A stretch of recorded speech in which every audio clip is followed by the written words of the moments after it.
안녕하십니까, 이영길입니다. 광주 시민의 아픔이자 자부심인 5.18 민주화 운동, 이제 43년이 지났습니다. 여전히 폄훼와 왜곡이 이어지고 있지만 또 한편에서는 당시 가해자 또 가해자의 후손들의 사죄의 목소리도 들려오고 있습니다. 그 가운데 우리가 잊지 말아야 할 목소리가 있죠. 80년 5월 광주를 지켰던 또 용기를 보탰던 사람들의 이야기, 이 이야기를 듣는 순서를 마련을 했습니다. 5.18 민주화운동 43주년을 맞아 KBC 광주방송이 특별히 준비한 대담. 오늘 함께 하실 분들은 저희가 영상을 하나 준비했습니다. 함께 보고 오시겠습니다.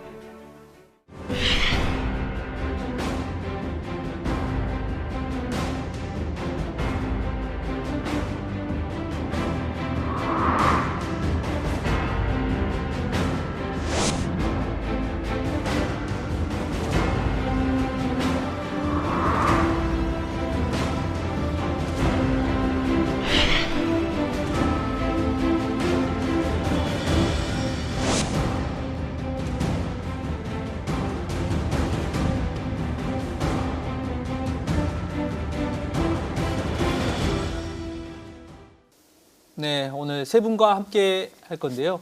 주제를 용기의 유산, 5.18 두 영웅의 이야기로 잡아봤습니다. 저희가 한 분 한 분 소개를 다시 한번 해드리겠습니다. 이 신군부 무력 진압 명령을 단호히 거부했던 당시 전남도청의 경찰국장 고 안병하 치안감의 아드님이십니다. 안병하 인권학교 안호재 대표님 나오셨습니다. 안녕하세요. 네, 안녕하세요. 반갑습니다. 또 천만 영화죠. 택시 운전사로 많이 알려진 김사복 선생님의 아들, 또 김승필 유족 대표님 나오셨습니다. 안녕하세요. 안녕하십니까. 반갑습니다. 그리고 많이 아시죠?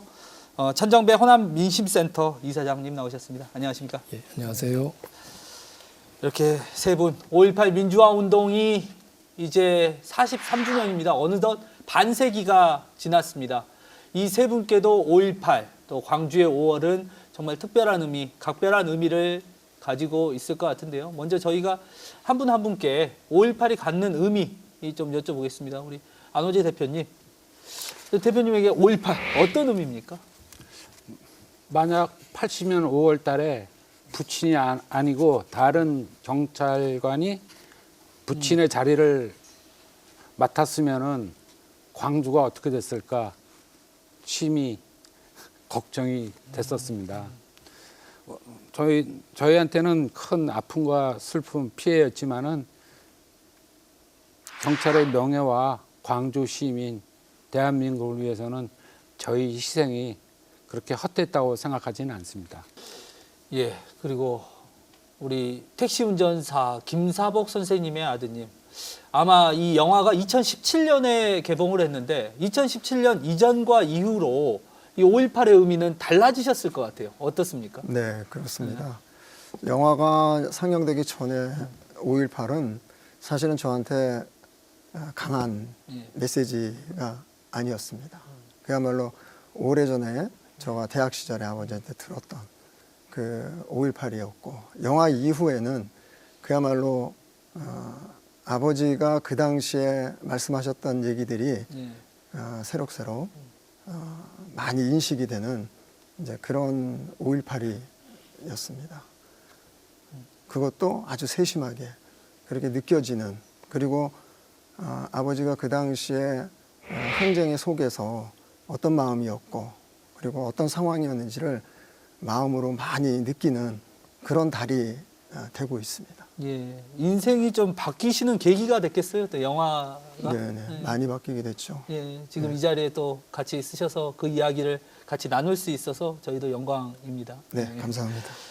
우리 천 의원님도 참 육선 국회의원 하시면서 광주의 5.18, 이 참 여러 가지 생각들이 많이 드시는 이런 일이겠어요. 어떻습니까?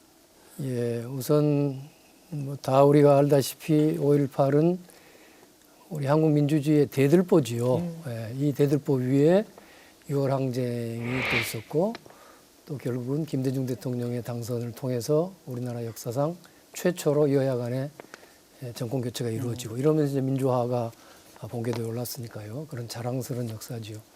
그러나 또 한편으로 보면 우리 광주 시민들 그 당시 한 80만이었나요? 예. 또 뭐 전남까지 다 합쳐서 우리 호남 분들한테는 엄청난 피해와 말하자면 그 피학살의 역사 아닙니까? 그래서 지금도 그 트라우마를 극복하고 잊지 못하는 역사이기도 합니다. 그러면서 조금 소개 영상에서 전두환 저격수 이렇게 저희가 소개를 했는데 어떻게 마음에 만족하십니까?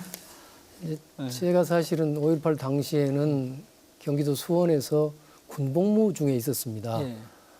그래서 그때는 걱정만 많이 했죠. 정보도 뭐 확실치 않았고 많은 희생이 일어나고 하는 것이 많았는데 그 후로 이제 그 5.18 학살의 진상을 알게 됐지 않습니까? 근데 그때 마치 제가 이제 검사를 사실은 할 수 있었던 때인데 전두환 씨가 이제 대통령이 돼서 제가 그 전두환 씨한테 검사 임명장을 받는 것은 수치다고 생각해서 그걸 포기하고 이제 오늘에 이르렀습니다. 그래서 저도 개인적으로도 5.18에 의해서 영향을 받았고 아마 그런 것들이 결국은 이제 광주에서 영광스럽게도 또 국회의원까지 하게 된 그런 계기가 됐던 거 아닌가 싶습니다. 인생이 조금씩 또 때로는 많이 바뀌는 계기. 뭐 사실 광주 시민, 전남 도민뿐만 아니고 대한민국 1980년 5월을 지난 대한민국 모든 사람들에게 영향을 끼쳤었죠. 저희가 한 분 한 분 저희가 두 영웅이라는 주제를 썼는데요. 먼저 이 안병화 치안감 이야기부터 한번 나눠봤으면 좋겠습니다. 많이 알려지지는 않았습니다, 사실.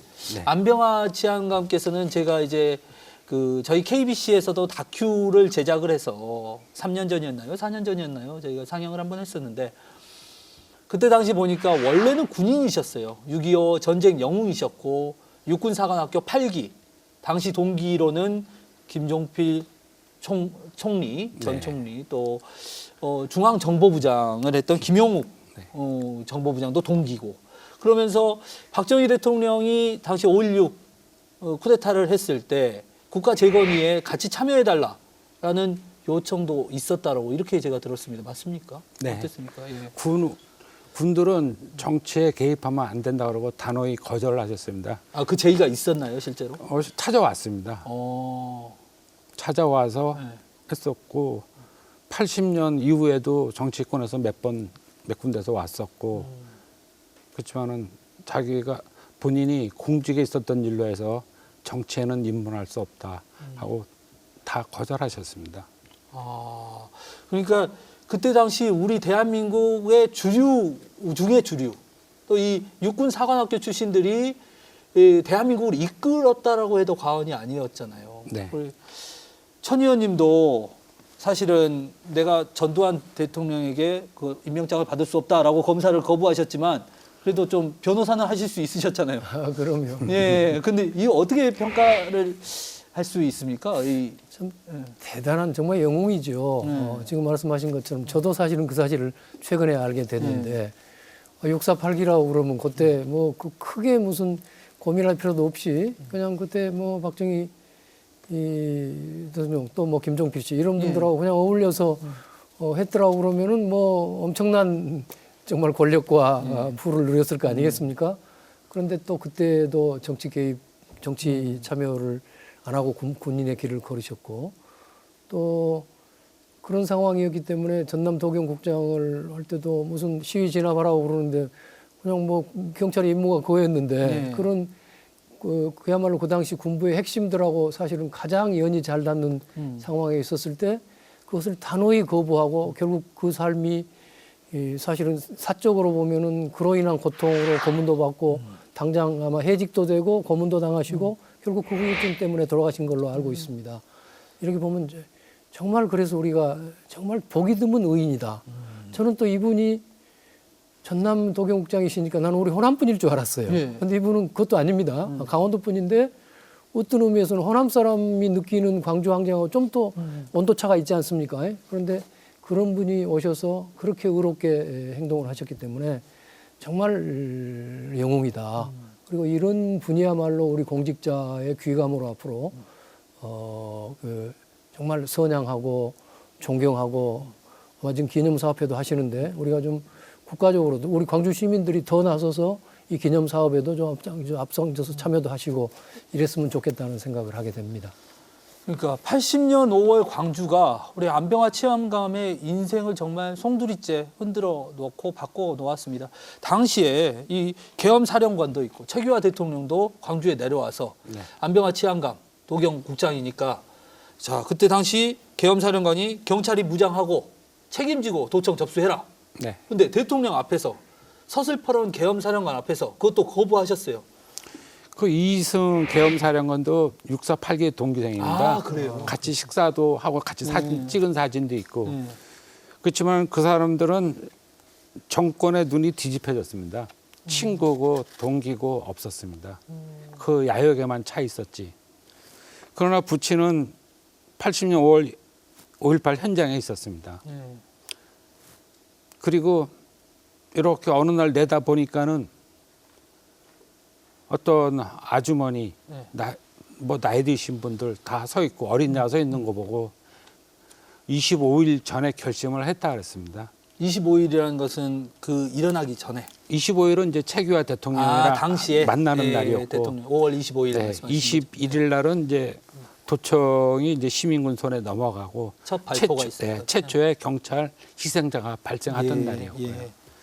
자, 그런데 이게 역사적으로 이제 반복이 안 되려면은 제가 이제 궁금한 게 있는데 왜 이렇게 경찰청들은 한심한가? 제가 하루는 이분들 추모 사업을 하려고 자료 요청을 했어요. 예. 구두로 했지만은 80년 5월에 순직한 경찰, 부상자, 그러니까 공상자죠. 했더니 없다는 겁니다.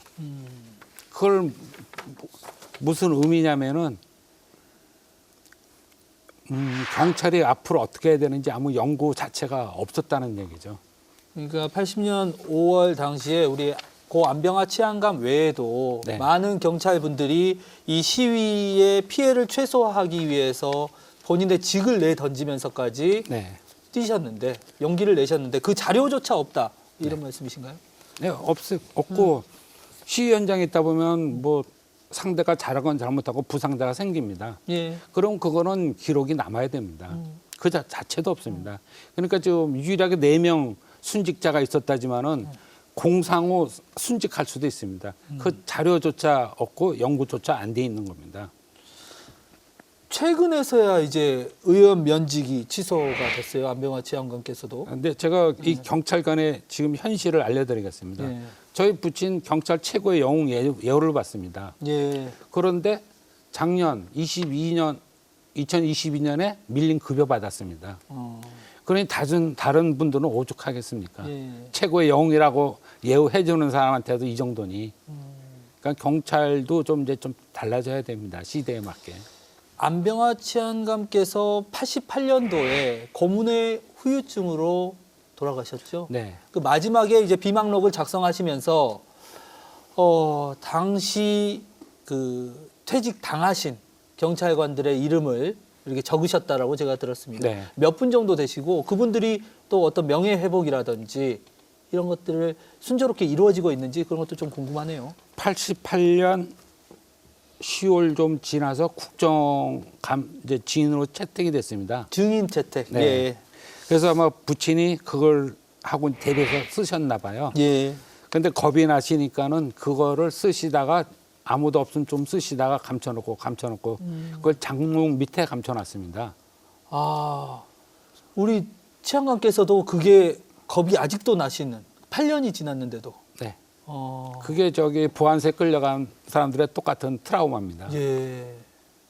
그러니까 그거를 알려야겠다라는 마음도 있으셨지만 여전히 그것이 한 사람을 완전히 무너뜨려 버리는 어떤 그 고문이나 이런 것들이 있었나 보네요. 부친의 또 용기로 가족이 힘들어질 수 있는 것 같으니까 부친이 그것만은 면하려고 가족들을 위해서 최후에 우리한테 남겨주신 것 같습니다. 그러니까 본인의 어떤 안위보다는 남겨진 가족들이 더 어려움에 처할까봐. 네. 그 제가 방송 전에 잠깐 이야기를 나눴는데 이 고문 중에서도 가족들의 사진을 이렇게 들이밀면서 어떤 괴롭게 한다. 뭐 이런 것들이 가장 힘들었다라고. 그건 제가 이제 말씀하셨어요. 부친께 직접 들은 얘기가 아니고 예. 어느 사람이 저한테 이야기를 해주더라고요. 예. 그래서 제가 부친이 아프실 때 지켜보면서 그럴 수가 있겠구나. 그때 그걸 깨달았습니다. 이렇게 용기 있는 선택을 하신 분들을 저희가 기려야 한다. 이렇게 매번 말은 하지만 사실 현실은 이렇습니다. 그분들이 오히려 더 가족분들이 더 어려운 삶을 사시고 계시고 아직도 그런 명예 회복들이 안 된 분들이 많이 있고 그런 상황입니다. 저희가 그 이야기는 잠시 후에 또 나눠보도록 하고요. 또 여러분들 많이 아시죠? 천만 관객의 송강호 주연의 영화 택시 운전사. 독일의 기자였던 힌츠페터 씨를 광주로 모시고 와서 함께 취재 활동을 하고 다시 서울로 돌아간 다음에 그거를 독일에서 알리고 다시 광주로 내려와서 취재 활동을 계속했던 고 김사복 택시 운전사 선생님, 그분의 아드님이십니다. 예. 택시 운전사 영화하고 현실하고 조금 다른 부분이 있다 그래요. 그러니까 네. 택시 운전사 영화에서는 그 밀린 월세를 내기 위해서 힌츠페터 씨와 함께 동행한 걸로 나와요. 네. 그 돈에 혹해서. 네. 실제로 그랬습니까? 어떻게 좀 다른 부분이 뭐가 다릅니까? 예. 영화의 송강호 씨의 예. 그 배역인 만섭 씨 예. 하고 실제적인 아버지하고의 모습은 많은 차이가 있습니다. 예. 그 만섭 씨는 영어를 못하죠. 아, 그렇죠. 예. 예. 그 노머니 노광주, 예. 저 유명한 대사지 예. 않습니까? 그리고 돈 때문에 내려가시고, 그러니까 우연히 만나서 내려가고 뭐 이런데 저희 부친은 1975년도 그러니까 저가 아버지가 힌츠페터 씨하고 광주를 내려갔다 오신 분입니다라고 하는 그 증명을 최초로 제시했던 사진에 그 준하면 1975년도 그때 사실 그 이전부터 알고 지냈던 사이였었어요. 예. 그리고는 아버지가 이제 영어를 잘 하시고 일어도 잘 하시고 그런 덕에 외신 기자들을 들한테 많은 인기가 있으셨어요. 그러니까 그 80년 5월 이전부터 교류가 계속 있는 사이셨다는 거죠. 그렇죠. 예. 그러니까 75년도 이전부터도 교류가 계속 있었던. 예. 그래서 그 교류에 대한 그 이유들은 조금 전에 말씀드렸듯이 그런 그 언어 소통이라든지 예. 네, 그런 이유들로 인해서 그런 인연들이 있었어요. 그리고는 그 오랜 세월 동안 함께했던 분들이 광주 항쟁이 발생이 되면서 힌츠페터 씨하고 아버지하고 예. 그쪽 상황을 인지하시고 준비된 상태에서 예. 거기를 들어가신 거예요. 그 가장 먼저 광주의 상황을 들어가신 분이 이제 힌츠페터 씨로 지금 저희가 알고 있고 그때 영상이 이제 워낙 풍부하게 있기 때문에 그렇다면은 이미 5월 19일, 20일 날 오전에 출발을 하셨고 19일 날 준비를 하시고 20일 날 들어가신 걸로. 그러니까 그 전부터 그것이 다 계획되어 있었고. 그렇죠. 네. 힌츠페터 씨가 19일 날 들어오셨어요. 한국에. 네. 예. 그리고 아버지가 김포공항에서 픽업을 하시고 그리고 공항에서 조선호텔로 들어가는 길에 예. 아버지가 현 상황이 어떻다라는 것을 브리핑을 해드렸고 예. 이제 이런 얘기들이 힌츠페터 씨 저서에 나와 있는 얘기들입니다. 그걸 토대로 해서 제가 지금 말씀을 드리는 거예요. 예. 그리고 조선호텔로 모셔드리고 나고 그 다음에 하루 주무시고 20날 예. 광주로 들어가시기 전에 조선호텔에서 힌츠페터 씨 녹음 하시는 음향 담당인 해밍루머 씨 예. 아버지 이렇게 어떻게 들어갈 것인지를 상의하는 예. 그런 내용도 저서에 있습니다. 예. 그리고는 그날 광주를 들어가시고 사실 그 광주를 들어갈 때 영화에서도 보면 고속도로상에 아무런 차가 없이 딱 한 대만 가지 않습니까? 그 영상이 있어요, 실제로. 네네. 네. 그게 사실입니다. 예. 그리고 더 이상 바리케이트. 예. 바리케이트를 지나가지고 진입하는 장면도 사실입니다. 예. 그리고 광주 그 30km 전방을 두고 모든 외신 기자들 그 위에 사람들이 들어가지 못하게 예. 했었습니다. 그 광경이 푸른눈의 목격자라고 하는 예. KBS 다큐멘터리에서 나온 기록인데요. 거기에 대부분의 외신 기자들이 거기서 인터뷰를 했었어요. 그런데 저희 부친께서 힌스페터 씨를 모시고 영화에서도 똑같이 들길 산길 해서 광주를 모시고 들어간 거죠. 천 의원님, 이게 영화에서처럼 어떤 자기 생업을 위해서 이렇게 들어간 택시 운전사 김사복 씨와 예. 그 오래 전부터 어떤 우리 민주주의의 큰 거목들과 함께 교류를 하시고 외신 기자들과 교류를 한 다음에 계획하에 들어간 거하고 의미가 좀 다르죠. 전혀 다르죠. 예. 물론 생업을 위해서 오셨다 하더라도 그것도 훌륭한 일입니다. 예. 그것도 어쨌든 위험한 일인데 그러나 그것은 기본적으로 나 자신과 내 가족을 잘 먹이기 위해서 들어온 것인 거고 예. 그걸 넘어서서 지금 상당한 식견도 갖추시고 결국 그 어떤 의미에서는 힌츠페터 기자하고 동지적 입장 아니셨습니까? 이게 굉장히 어려운 목숨이 걸릴 그 위험한 일이지만 그러나 이 광주의 진상을 제대로 취재해서 알리는데 나도 함께 그 동참해서 가야겠다는 이런 뜻을 가지고 오시는 것처럼 보입니다. 이것은 사실은 광주 안에서 항쟁에 참여해서 신군부하고 맞선 사람들 누구보다 또 어느 누구에 못지않은 그런 아주 훌륭한 정말 탁월한 민주 투사라고 말씀드릴 수가 있습니다. 그래서 오늘 아마 또 영웅이라고 불렀는데 그 영웅이란 칭호에 아주 그 어울리는 그런 행동이었다고 생각합니다. 사실 아버지가 이게 아니다 싶어서 본격적으로 움직이셨던 때가 그 박정희 정권 예. 유신헌법 예. 개헌 이후부터라고 제가 생각이 들어요. 그러면 그리고는 이제 신군부가 들어서면서 사실은 광주 항쟁이라는 것이 신군부 쿠데타의 어떻게 보면 그 재물이었다고 저는 생각이 들어요. 예.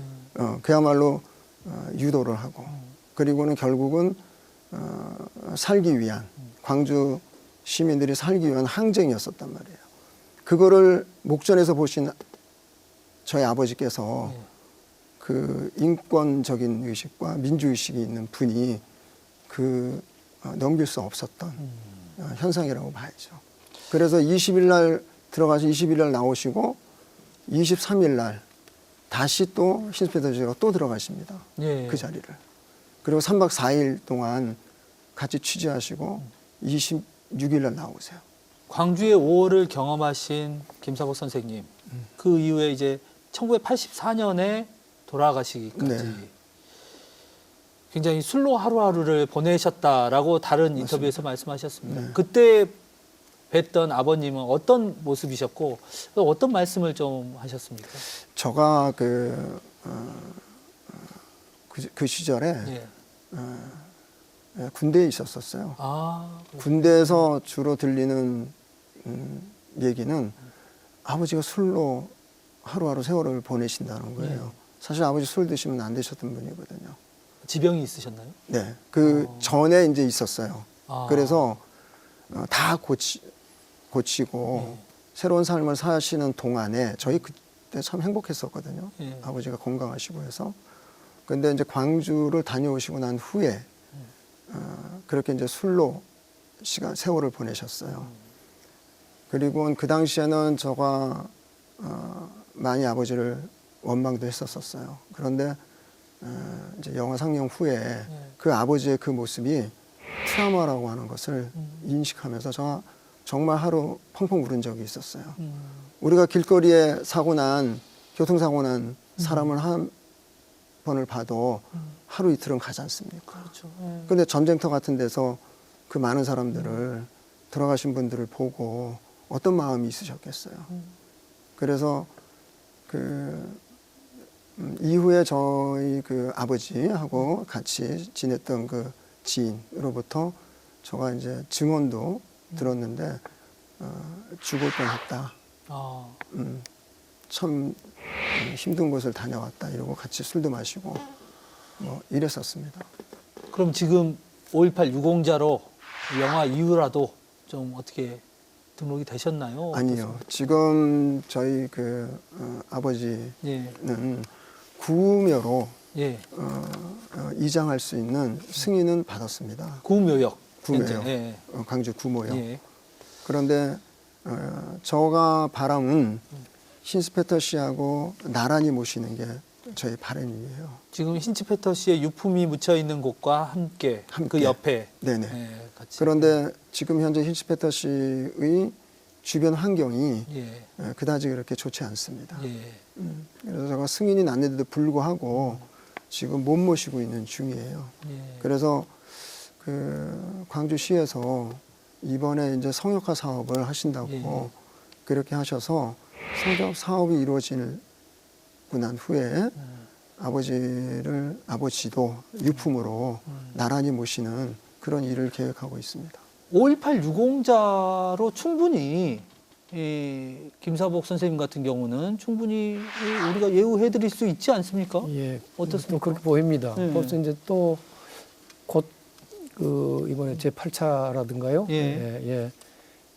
그 보상 신청 기간이 시작되지요. 예. 그래서 지금이라도 그 신청을 하셔가지고 유공자 인정을 받으시는 것이 가장 직접적이고 바람직한 일이 될 것 같습니다. 네. 그 유공자 인정을 받으시면은 구묘역, 신묘역 따질 필요가 없이 정식으로 5.18 국립묘지에 안장되실 거니까요. 예. 그때 이제 사실은 힌츠페트 씨는 외국인이기 때문에 유공자가 안 된다고 그렇습니다. 저도 그렇게 들어 알고 있는데 예.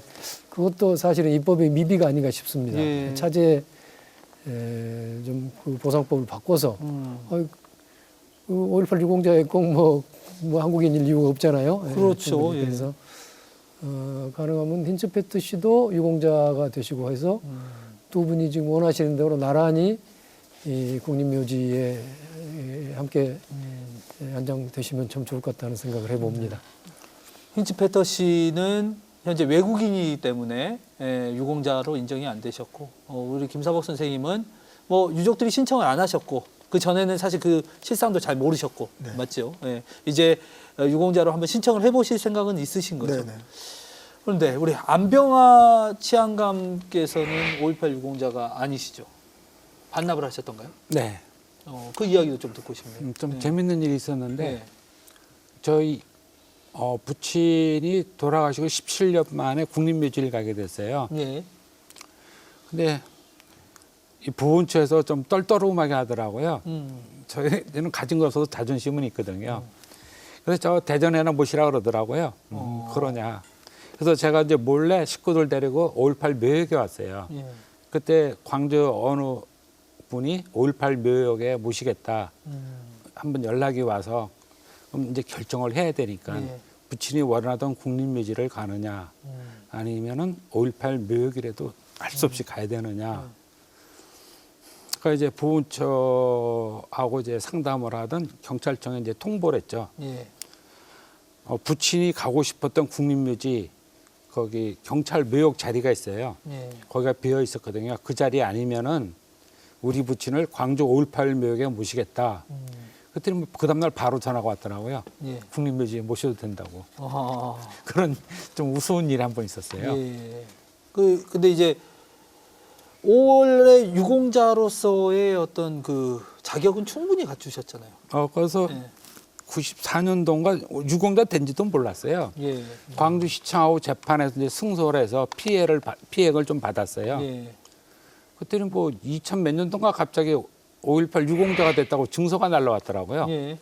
그래서 그런구나 그랬더니 또 이제 몇 년 후에 또 이제 부원처에서 연락이 온 거예요. 공직자가 동일한 사건으로 두 개 유공자가 될 수 없다. 아. 그러면 어떻게 하시겠냐? 그러면 5.18 유공자를 반납을 하겠다. 예. 부친이 군인으로서 예. 군인 유공자 되는 게 꿈이셨으니까 예. 그래서 이제 그렇게 됐던 겁니다. 안병화 치안감은 원래 6.25의 또 전쟁 영웅이기도 네. 하셨고 그때 훈장도 받으셨고 뭐 여러 가지로 참 안타깝게 이 80년 5월 광주가 안병화 치안감의 어떤 인생을 송두리째 바꿔놓은 그런 상황인 것 같습니다. 좀 개인적으로 궁금한 게 있어요. 아드님들이시잖아요. 네. 요즘 뭐 속된 말로 이런 말이 있습니다.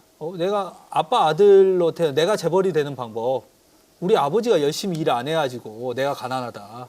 그러니까 우리가 유산을 어떤 상속받지는 못할 망정.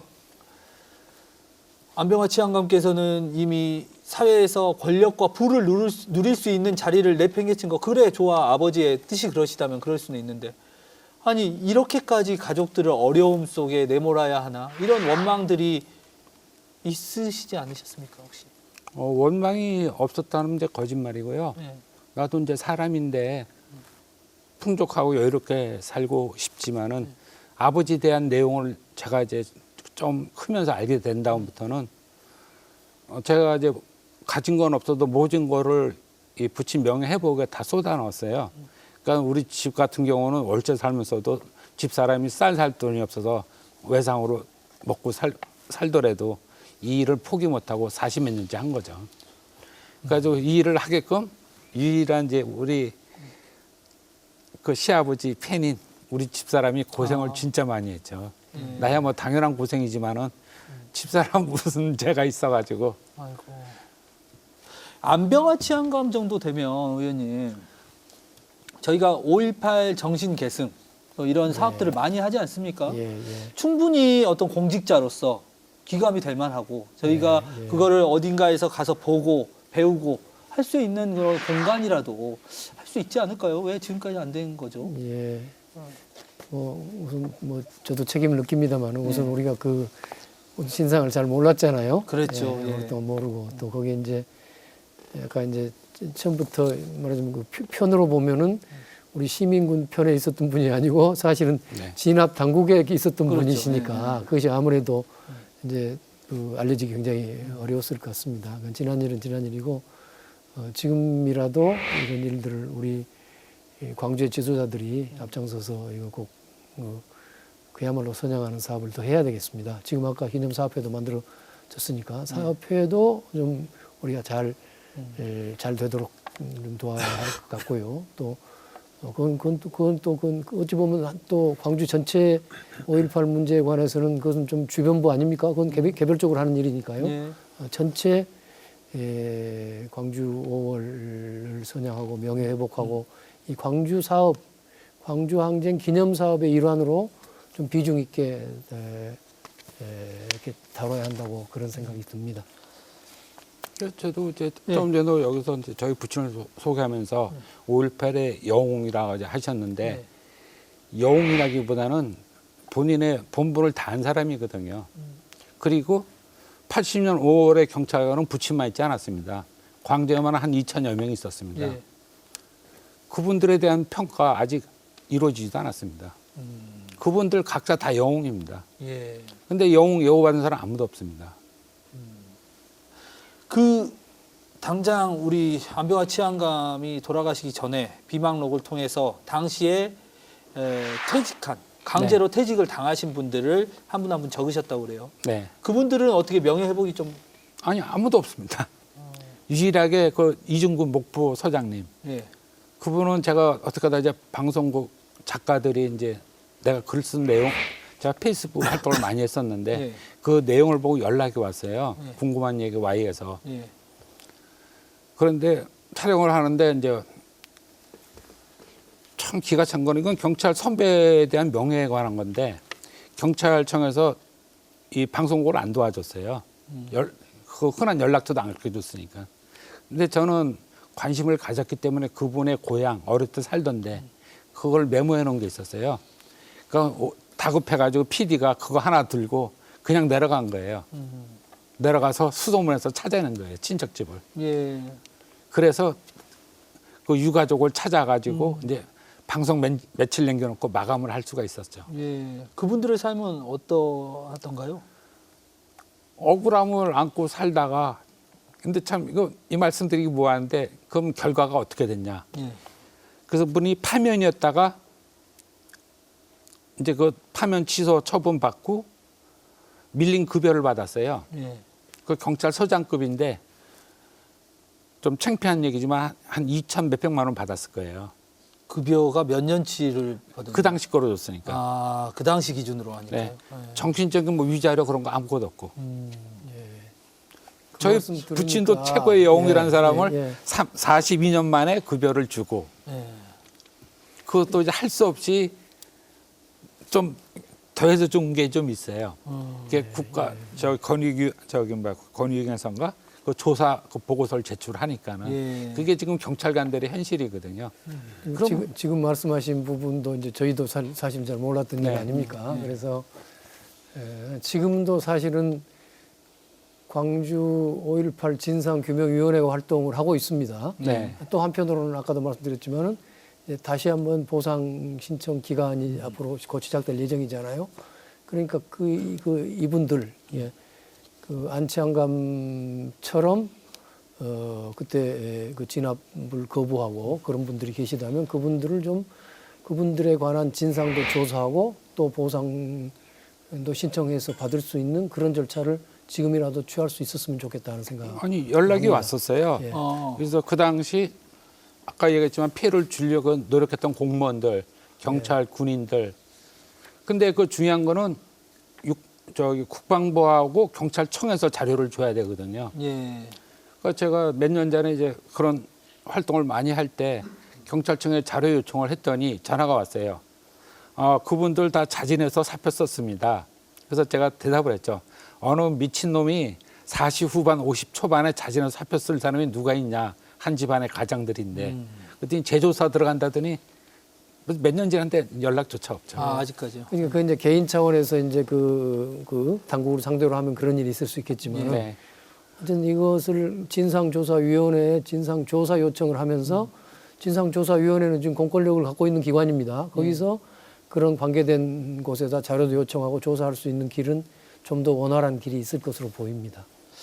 그러니까요. 저희가 정신을 계승한다. 5월에 정신을 계승하고 광주 정신이다. 이런 이야기들 많이 하는데 우리 안병화 치안감이나 아니면 우리 김사복 선생님 같은 경우도 다 우리 광주의 정신 아니겠습니까? 예, 이런 광주의 정신을 계승한다고 말은 하는데 사실 아직까지 현실은 이렇습니다. 현실은 그 진상조차 제대로 알지 못하는 이런 상황입니다.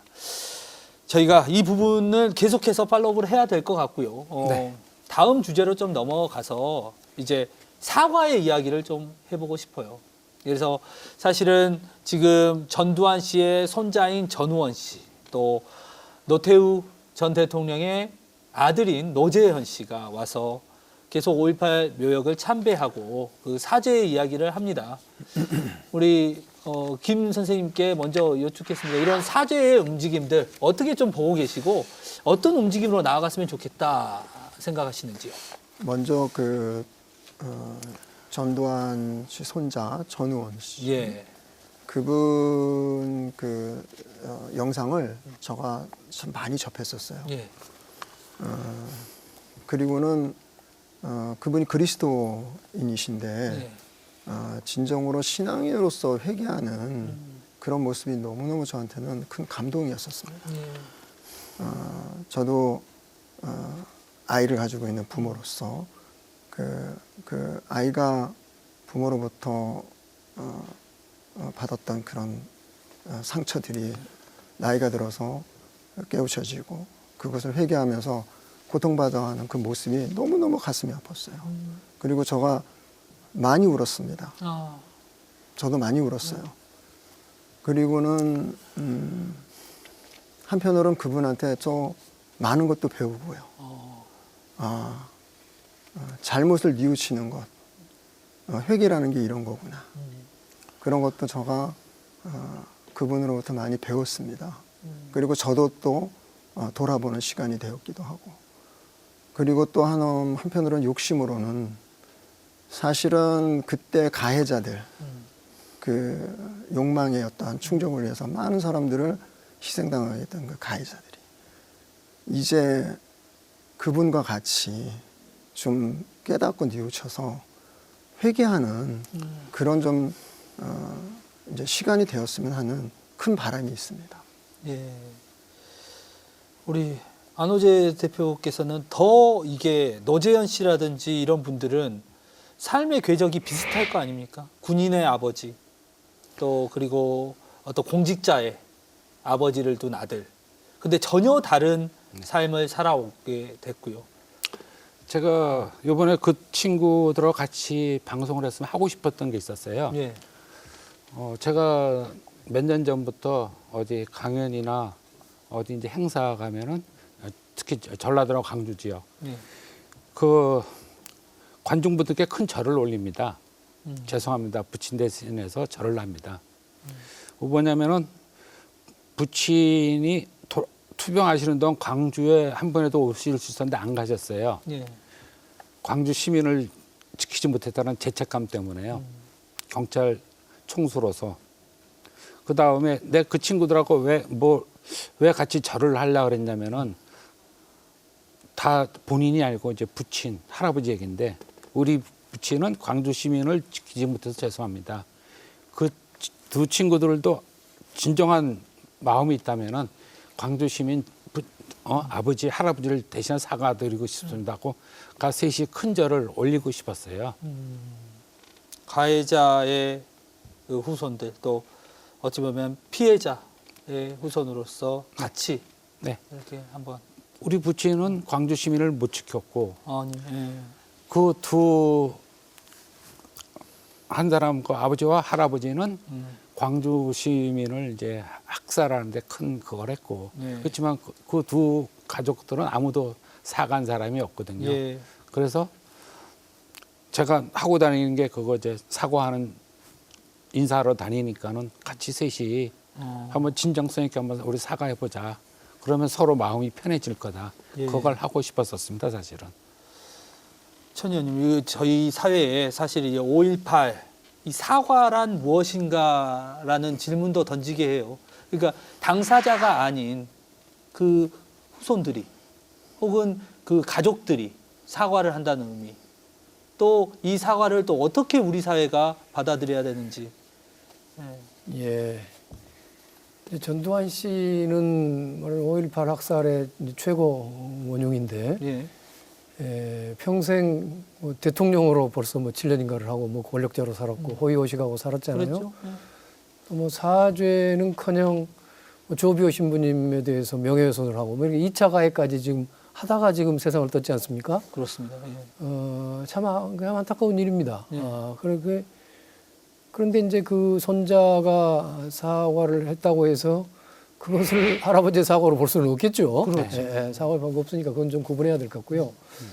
그럼에도 불구하고 또 뭐 연고가 있는 그 다른 사람에 비하면 이 젊은이는 그래도 광주를 찾아와서 자기라도 대신해서 사과하고 하는 것은 저는 평가할 수 있다고 생각합니다. 이 전우원 씨 같은 사람은 그래도 그 본인으로서는 진정성이 느껴진다.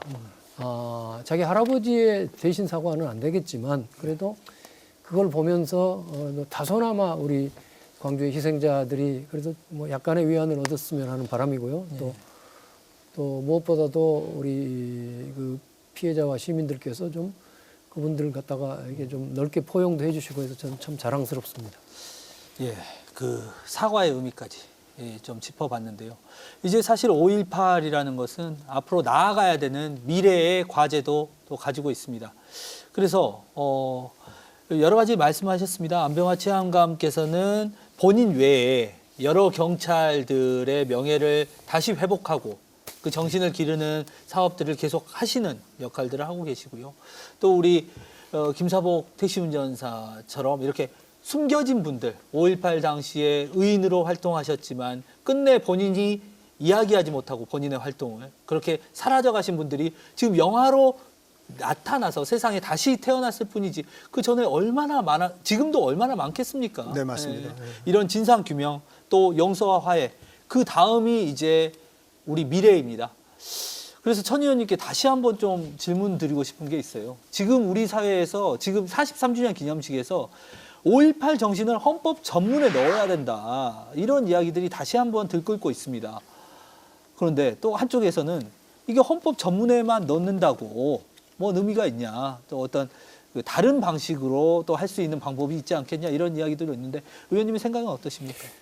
우선 헌법은 대한민국의 최고 규범이니까 예.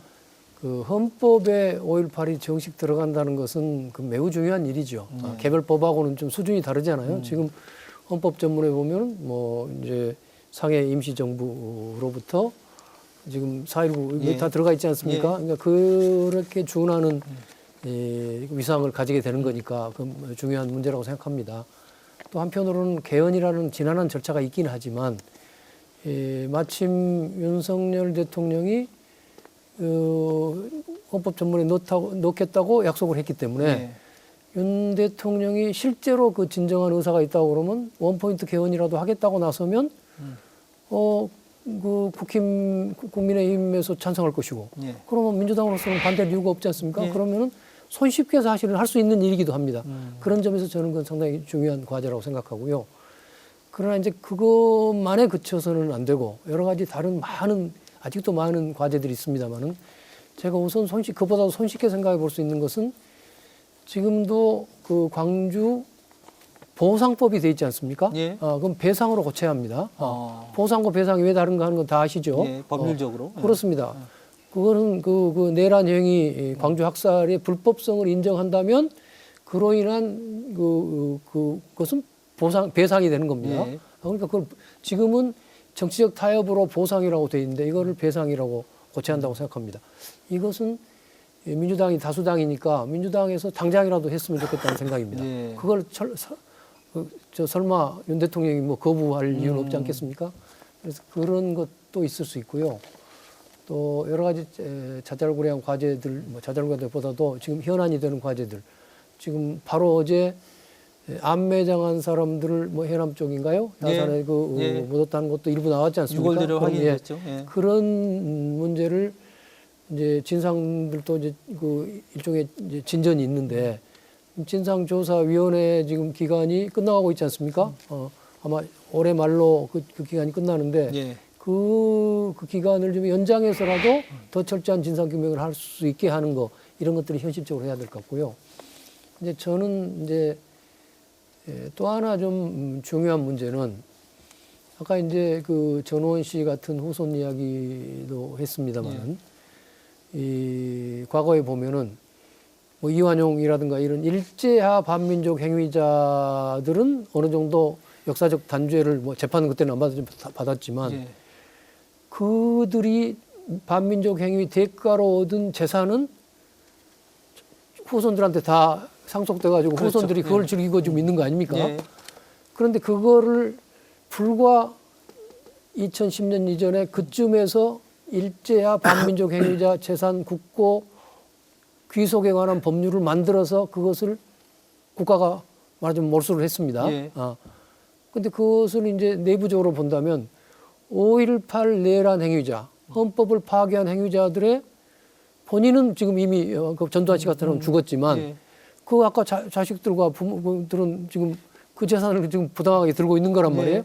그 재산을 국가가 환수하는 그런 법을 지금 만들어서 시행해야 한다고 생각합니다. 아, 소급 적용이라도 해서. 그 소급 적용이 아니라고 이미 헌법재판소가 아까 친일 반민족 행위 재산에서 헌법재판소의 판결이 난 바 있습니다. 예. 그건 소급 적용이 아니고요. 그것이 예를 들어서 전두환 씨 개인 재산이라면 문제가 안 되겠지만 예. 그 쿠데타로 인해서 그 권한을 이용해서 부정 축제한 재산이라면 그건 달리 구분할 수 있겠으니까요. 그래서 사실은 제가 국회의원 당시에 그 법도 발의한 적이 있습니다만은 그 법도 꼭 처리를 했으면 좋겠다. 그런 발의를 처리했으면 좋겠다. 뭐 이런 과제를 한번 말씀드려 봅니다. 예. 43년이 지났지만 여전히 대한민국의 많은 과제에 대해서 또 이 광주 정신, 5월의 정신이 이 많은 과제를 던지고 있다. 이렇게 좀 요약이 가능할 것 같습니다. 이제 저희가 시간이 다 돼서 마지막 두 분 대표님께 마지막 하고 싶은 말씀이 있으시면 한 분씩 말씀을 해보. 먼저 김 대표님 먼저 한번 하고 싶은 말씀이 있으시면 하고 가시죠. 네, 5.18은 사실 정치가 아닙니다. 5.18은 살기 위한 항쟁이었었어요. 그런데 그간의 오랜 세월 동안에 정치인들이 자기네들의 어떠한 그 기득권을 위해서 5.18을 정치로 활용한 사례들이 꾸준히 있었어요. 지금도 마찬가지고요. 그리고 또한 다른 어떤 세력들이 5.18을 폄훼하고 그리고 그것을 하나의 자기네 어떤 기득권을 하는 것으로 이용하기도 하고 하는데 이제 더 이상 이제 그런 일은 좀 없었으면 좋겠어요. 5.18로 인해서 많은 국민들이 죽어나갔고 그리고 그것은 민주화를 위한 그 또 하나의 그 활동이었지 않습니까? 네. 그걸 우리가 숭고히 생각해서 사실 높이 그 받들어야 될 정도로 그런 어떤 정신인데도 불구하고 그것을 이용한다는 것은 정말 말이 안 되는 거예요.